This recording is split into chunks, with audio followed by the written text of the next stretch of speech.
La colombe est le troisième symbole chrétien présent dans le tableau. Elle y apparaît non pas une fois, mais bien 2 fois. Les voyez-vous?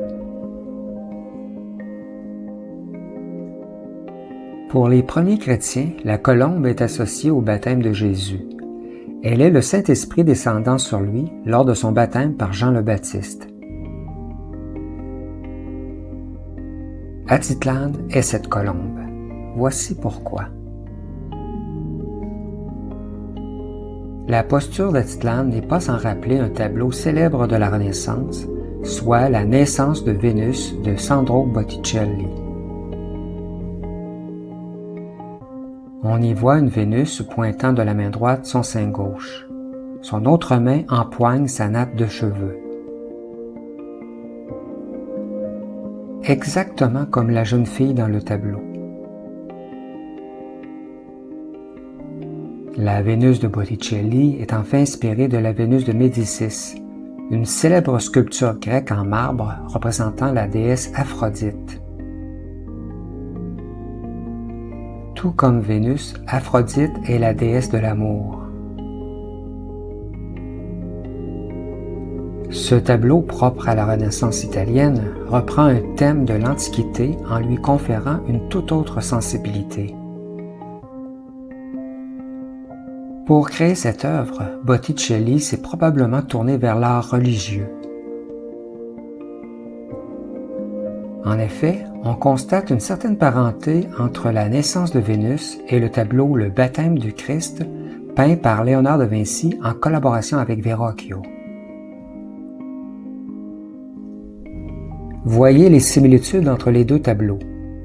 Tout comme Vénus, Jésus est au centre de l'œuvre. Jean le Baptiste, à sa droite, se penche sur lui, comme le fait l'ange pour Vénus. Dans les 2 tableaux, on retrouve 2 anges à la gauche des protagonistes. Par ailleurs, dans le tableau de Léonard de Vinci, la colombe, lâchée des mains de Dieu, descend sur Jésus. Dans Atitlan, on aperçoit aussi la colombe dans la ligne volcanique à l'horizon. Elle est située au-dessus de la tête de la jeune fille, tout comme pour Jésus lors de son baptême. La tête de l'oiseau correspond au seul volcan actif de cette chaîne montagneuse. Le feu du volcan évoque la force divine habitant la colombe. Vénus est la déesse de la beauté et de l'amour, mais plus important, elle est souvent représentée par une colombe. Pour les Romains, la déesse portait comme nom complet Venus Columba, et il était censé leur apporter une mort paisible. De là provient la dénomination des columbariums pour les sites funéraires toujours présents aujourd'hui. La colombe, symbole de l'amour, revendique une place forte dans le tableau. Comme on l'a démontré, elle est d'abord représentée par Atitlan qui, par sa posture, rappelle la Vénus de Botticelli, cette déesse de l'amour dont le symbole est la colombe.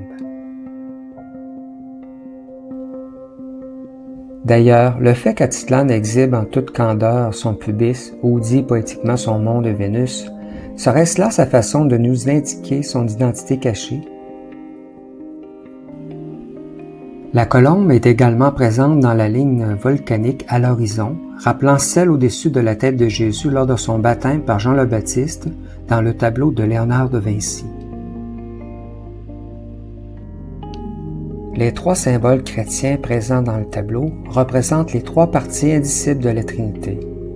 Le poisson représente Jésus, la nacelle, Dieu, et la colombe, le Saint-Esprit. Ces 3 symboles illustrent les fondements du christianisme.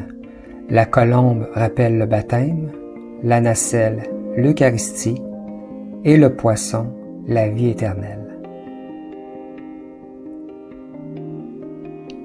Enfin, n'oublions pas que la planète Vénus est surnommée l'étoile du matin, car elle est le dernier astre à disparaître à l'aube, juste avant le lever du soleil. Dans le Nouveau Testament, l'étoile du matin est un des titres donnés à Jésus-Christ. Je suis la racine et la postérité de David, l'étoile brillante du matin. Atitlan est cette étoile du matin représentant le Christ Sauveur.